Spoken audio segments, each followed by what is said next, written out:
Now, as we turn to segment 3, we want to look at what is happening on imports versus exports. And remember that there's going to be some residual because the Houston Ship Channel was impacted in this. It happened early enough that we should have been able to see some of that catch up. But again, there's going to be that residual that will remain in the system. So gasoline had a decline of 13,000 barrels. That's down 113,000 below the 5-year average. Just given where we were on the gasoline side, where we were on the movements, there was some of that naphtha that continued to flow from point A to point B. That will start to pare back now. But it will still get closer to the 5-year average. The one that we continue, and obviously based on not only just storage, but distillate. So we do have that additional coming into the Atlantic Basin. More crude is getting sold into Europe. So you're going to see European refiners getting a bit more active. You're starting to see that adjust. So we will see distillate stay very low on the export side. It was down 188,000 barrels a day. There will be a makeup number. There will be an increase here. But again, when you compare it to the last 5 years of down 680,000, that decline is going to remain in place in general. And then when you look at propylene down 265,000, again, that's going to be those movements back and forth, still above the 5-year average, which we'll continue to see be the case. Now, U.S. exports had an increase of 185,000, but to the top end of our guidance of that 2.8. Again, that it's just going to stay, fairly stable. We are getting more pressure now than we had even previously. So not only do you have U.S. storage coming down and again coming into a more bullish backdrop, but you have it more expensive versus Dubai. You had Iraq, Saudi Arabia, Kuwait, now Nigeria, all cutting their OSPs, which is just going to incentivize more crudes coming through. And so far, what do we have? Medium sour crude supplies are increased from Saudi Arabia and Iraq into Europe. Loading programs of Basra crude for October is quite long, and the prices of Iraqi crudes are relatively cheap, especially when you can compare them to where we are in Brent, dated Brent, and WTI. So that's, again, going to be, and if you have the opportunity, you're just trying to make the most money by buying the cheapest crude available, and WTI just doesn't fit that bill. So again, that's going to provide, Europe is going to be purchasing more from the Middle East, more from West Africa. Libya so far has had their friction. Now it has just been broken that General Haftar will be running for president of Libya. We'll see how that all shakes out. But so far, things, the protests have calmed down a bit, but now as we go forward, it'll be a bit different. The Urals had that drop. It's, as we said last week, we expected it to stabilize. It has. ESPO still remains the strong point, and it's really because of where the demand is. You have China has picked up some of their buying from West Africa, but that has been offset by declines in other parts of Asia. So net, there's actually a decline in exports coming from West Africa, but China is absorbing a bit more. There's just, when you look at Southeast Asian nations, those have led to some of those declines, and all of that leads to there's just going to be more pressure on U.S. exports going into Asia. So not only are we going to see pressure into Europe, but it will also remain into Asia as well, keeping us within our sweet spot of 2.6 to 2.8. A lot of this is just kind of fitting into what we had expected when you're looking at the demand profiles. Here's when we look at pricing. Here you can see that we're moving back to a $4 spread, which, as we know previously, when we were at these levels, you had a huge drop off in exports, and it never really recovered. So now it's just going to stay in this pressure point. And now when you turn to Brent Dubai, it's something very similar, where you can see Brent staying essentially elevated against the Dubai spread, again pushing more Middle Eastern crudes into the market.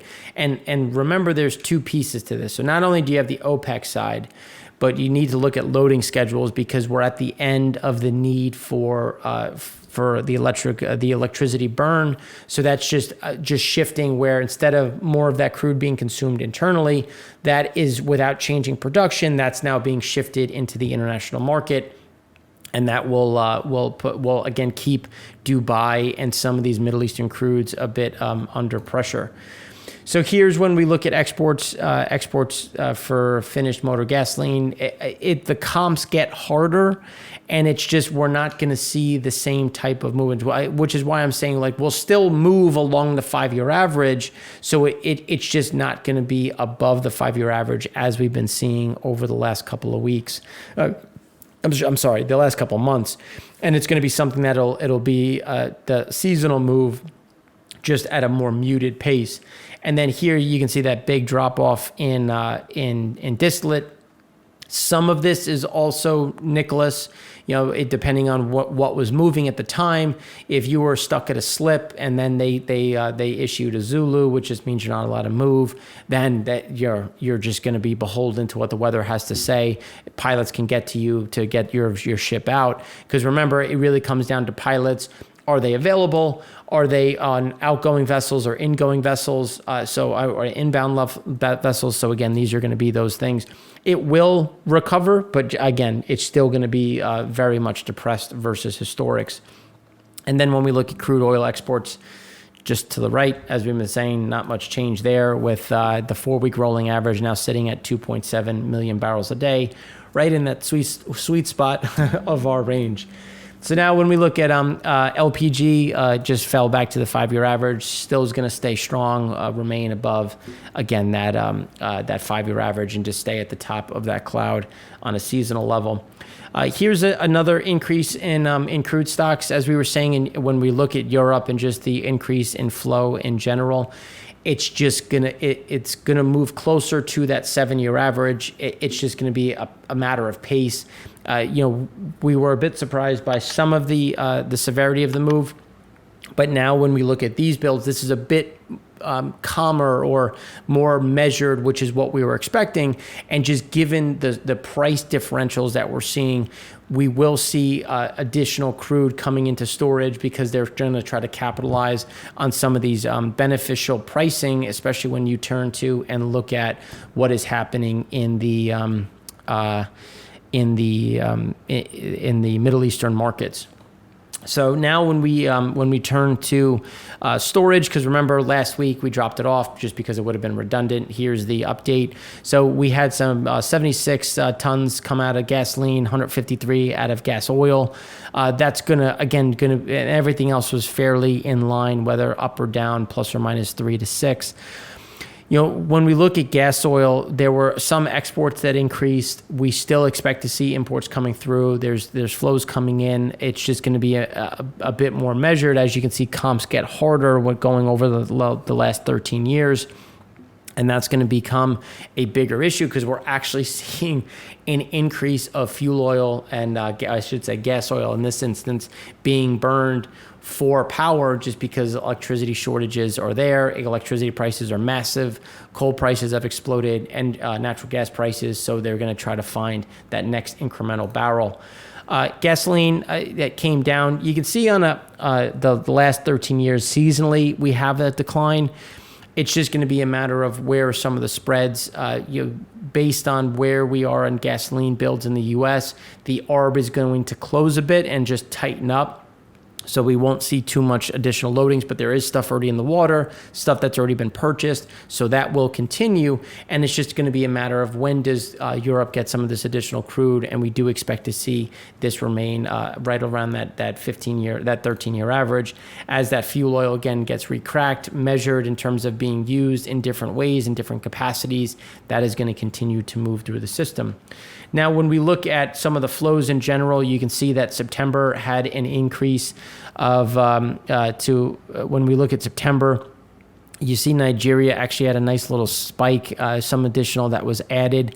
Some, when we look at Angola's continue to kind of blend over. When we look at Nigeria, Nigeria is going to cut some cargoes, increase others.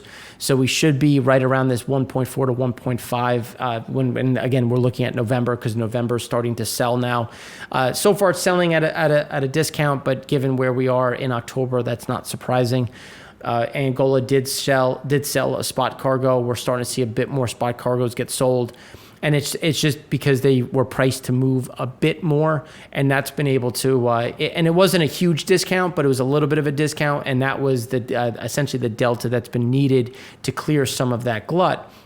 So now when we look and just go through some of the semantics, West Africa's oil exports to Asia this month are going to dip as rise and inflows to China is offset by a slowdown in bookings to Indonesia and lower shipments to other parts of the region, including, again, Taiwan and some of those other regions. Unipec bought two Euro cargoes at the lowest price in more than a month. And that, again, that's just what we were talking about, where they bought at $2.75, and there was another purchase at $2.85 less dated Brent. And remember, there was some of the most recent was $2.55. So it's just going to be within this very low end range, which continues to be the case. Nigeria reduced its official selling price to 68 cents less dated Brent, and we'll talk about that in a minute. And it's the weakest since June, and it drops across the board. Same with Bonnie Light, cut to 64 cents. Indonesia refiners issued a fresh tender seeking some condensate, but in general, India's IOC is the biggest buyer of Nigerian crude in Asia, cut average run rates to 80 to 85% at its refiners. And that's going to be some of that overhang that we're seeing, where even though China's picked up and boosted some imports from Angola, a bit more, some ESPO, and a little bit from Nigeria, you're getting some of that offset from other parts of Asia. Spot differentials on the variety of ESPO was between 450 and 480. We did get some crossing at 450. So you're still at that strengthening level, and Russia is increasing some of those flows. So you will see some of that pressure, but that's more not because demand has gone down, but because they're going to try to make money and capture more of that spread. So it is just going to put a bit more supply into the market in general. And then before that, you had some crossing at 420. And then Angola sold some Dahlia crude for November loading to a spot buyer. And again, that's going to load for November 22, 23. And then we still have some of those overhangs when we look at Nigerian crude just being slow to clear, which we've talked about, which is why we have a nice little sexy cut on the OSPs. Where when we go and look over the last 10 years, you can see that Bonnie Light is at the lowest level it's been in 10 years. And again, that's just trying to compete, trying to get crude moving through the system, and again, moving and incentivizing purchases. And then when you look at QEBO, same thing, it's a 10-year low, and that's something that's going to continue as they try to incentivize some of these additional flows, catch up on what has been delayed in general. So then when we look at September, total oil product in Fujairah was reported at just below 15 million. It's the lowest level since the start of 2017. So again, that is a positive. Previous record low was November 13, 2017, when 15.09 million barrels were in storage, and the total fall was by 1.286 million for the week. Light distillate increased 60,000 barrels up to just below 5 million. And it's really because gasoline demand just really isn't there when you look at Asia. And then the arbitrage started to get some headwinds coming into the European and Asian and U.S. markets. So one of the quotes is, Asia movement restrictions persisted in a number of countries, with Vietnam extending lockdown measures in Ho Chi Minh City to the end of September. In China, typhoons, heavy rainstorms, and COVID have contributed to lower gasoline export levels and demand levels internally. So again, that has created some of that overhang. Middle distillate, including diesel and jet, fell 855,000 barrels to just over 3 million, to storage levels of just over 3 million. Gas oil complex was supported by flows of gas oil to the west, because remember, we've been saying that there's been that flow into the European and Atlantic basin. And then there's been limited supply volumes in the east coming west to kind of backfill some of that. As we were saying, it'll happen. It's just going to take time. You had the typhoon come through. You had some issues at the ports. That is going to, again, it's still going to be in a good spot. It's just going to be some of that backfill as those levels are carried out. Heavy resid fell 491,000 barrels to 6.98 million, lowest level since the end of 2018. And when you look at it, the oil market the fuel oil market east of Suez has been supported by a combination of lower arbitrage flows from the west, coupled with an increase in demand for fuel oil from the power gen side. And that's not because it's really warm and there's electricity. It's just guys need this to replace natural gas. They need this to replace coal. So you are seeing some of these pivots, which is going to be supportive. And then traders have noted that strong LNG prices have led power companies to seek fuel oil as an alternative. In the bunker market, things have seen some additional activity. So again, that's going to be something in general that we should see. So heavy disti is going to be the one that we're going to keep talking about. How much are we seeing going into the electrification side, the electricity generation side? How much of it is going into heating? This is going to be that tell, especially in Fujairah, for the heavy resid components. Shifting to Singapore, residual fuel had a very similar drop. So total weekly stocks had a fall from 47.3 to 46.1. You can see we're still above the lows of 2021. And because we did have a build in middle distillates, light distillates, as we had been predicting, but that resid drop, which different people like to classify differently, residual fuel stocks are the same as heavy resid in Fujairah, or very much comparable. There might be some things that fall out depending on grades, but for the most part, so that is going to be when we look at Pakistan, when we look at India, when we look at other parts of not only Central Asia, but Southeast Asia, as LNG prices remain bid, that's going to be the one to watch to see how much of it is being consumed into the power gen side. And that'll be one of those drivers. So we will start talking about that in general. When we look at light distillate stocks, you can see the big spike. Again, it's still within our confidence range. We still think it just goes sideways as that gasoline overhang remains in Asia, and there's less need to bring it into the West. Middle distillate is going to continue to work its way towards the 15-year average. There's not much to go one way or the other, so we don't expect too much change. Here, crude oil on the water. This is what we wanted to spend a bit more time on. So you can see we're now back over the 5-year average. There's going to continue to be some of this movement in general. As we were saying, you have additional flows coming from the Middle East as exports are increasing. You are getting a bit more purchases from West Africa, and that is going to increase the net number of crude oil on the water. Now, when we look at crude oil in transit, you had a big spike, and that's purely because of the typhoon. You do have more exports, so net in general, there are more cargoes in the water, but there's the big, gigantic spike is really driven a large part by that typhoon sending things into motion, which you can see here when you look at that big drop in floating storage back to the lows of 2021. But again, it's really driven based on the fact that that typhoon came through and a lot of cargoes had to move, because the drop in floating storage was really driven by two things: U.S. and China, Asia. And again, you had, I think it was officially a tropical storm Nicholas, and then again that typhoon Shanthu, which caused those issues. So now when we look at time spreads continue to stay at the highs. We're back to the highs that we saw in June and July, so you are getting some support in the front month crude. That's going to continue, especially given where the EIA numbers came through. It was more than enough to offset some of the concerns when we look at West Africa, east of Suez growth, but this is going to be some of those continuations.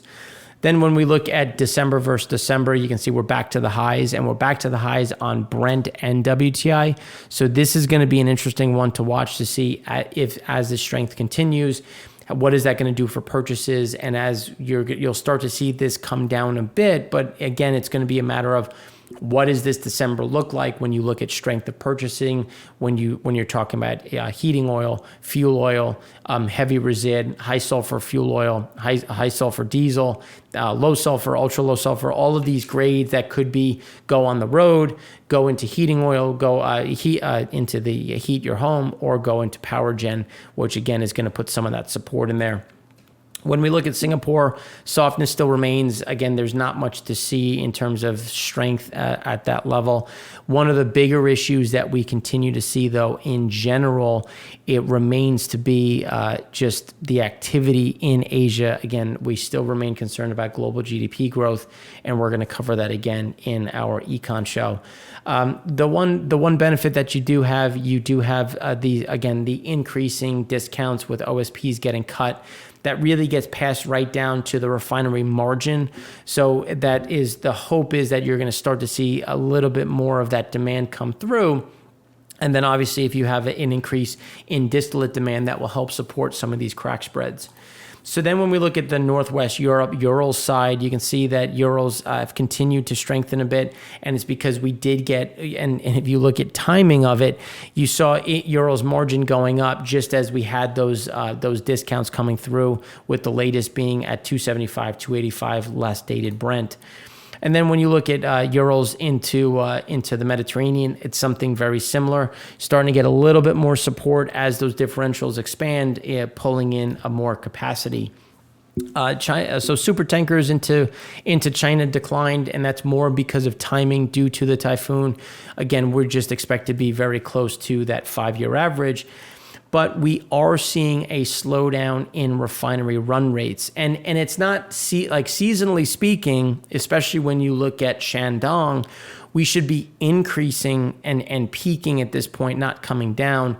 But you have a lot of issues. You have a lot of crackdowns.